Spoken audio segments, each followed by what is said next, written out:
Fitness guru Nick Robinson is sharing her secrets to a healthy lifestyle. Hi, I'm Veronica with WatchMojo.com, and today we're taking a look at the first step, nutrition. You cannot neglect your nutrition, because even if you're doing all the rest correctly and you are exercising vigorously on a regular basis, if you are not eating well, your body may not even react to your exercise program. So then what should your plate look like? You want to make sure that you're not having, like I see a lot of people, a lot of coffee, so liquid meals, and then maybe one gigantic meal at the end of the day. And you'd be surprised at how many people that's their typical day. So you want to make sure that you are actually having multiple meals during the day, and that you're having optimally not more than about, say, this much in your meals. But you may want to have 6 to 8 of those meals during the day. And you have to remember, your stomach is about the size of your fist. So if you're having enormous portions, your body can't even begin to process that meal. So you want to feed your body what it can use for the next little while. And your metabolism starts to understand that you don't need to store because there's another meal coming. Now, you've discussed portion sizes with me before. What should each portion look like? The ideal portion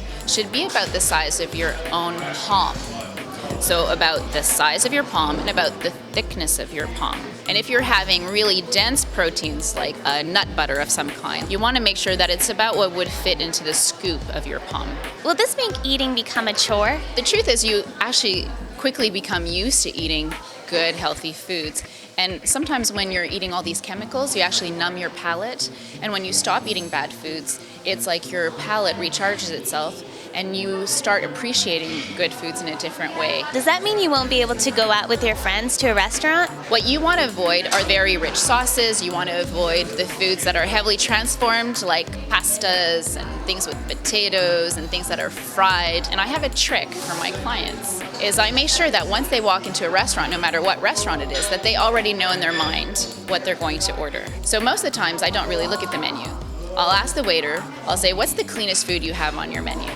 Do you have something that has a lot of greens and maybe a nice portion of lean protein? And most waiters will say, oh, we have the most wonderful fish that just came in. And then I don't need to look at the menu and get tempted, because most people have great intentions and then they get sidetracked by impulses. Now, there's everything organic today. Does that mean organic junk food is a healthier option? Well, you might think so, but really, organic junk food is junk food. So if you have organic chips, they're still chips. If you have organic candy bar, it's still a candy bar. Now we're at Vic Market, which is an organic bistro. Can you show us what types of food we'll find at a place like this? Absolutely. In fact, some of my favorite organic food is right here. So let's talk about some choices most people have to make on a daily basis. You come up to a lunch counter and you have to make your choice. What are you going to have for lunch? So for example, if we take this selection, we have some beautiful organic salmon. And then so I want to have about this much protein in my meal, and I want to have about a handful of vegetables. And look for something like this, bright green organic broccoli.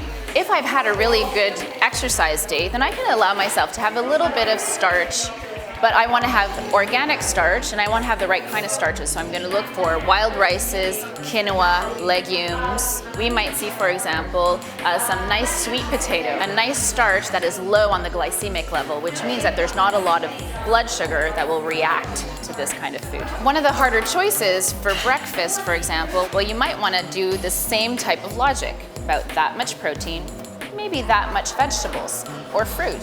For example, hard-boiled egg with a piece of fruit, or how about stirring up some eggs with some spinach would be the perfect breakfast, or a slice of organic ham. When I'm in a rush, I might choose something, for example, like a handful of nuts with a piece of fruit. Or if I want to do something delicious and decadent, I'll choose something like an organic cashew butter and put it on a banana. It's delicious. And it's really healthy.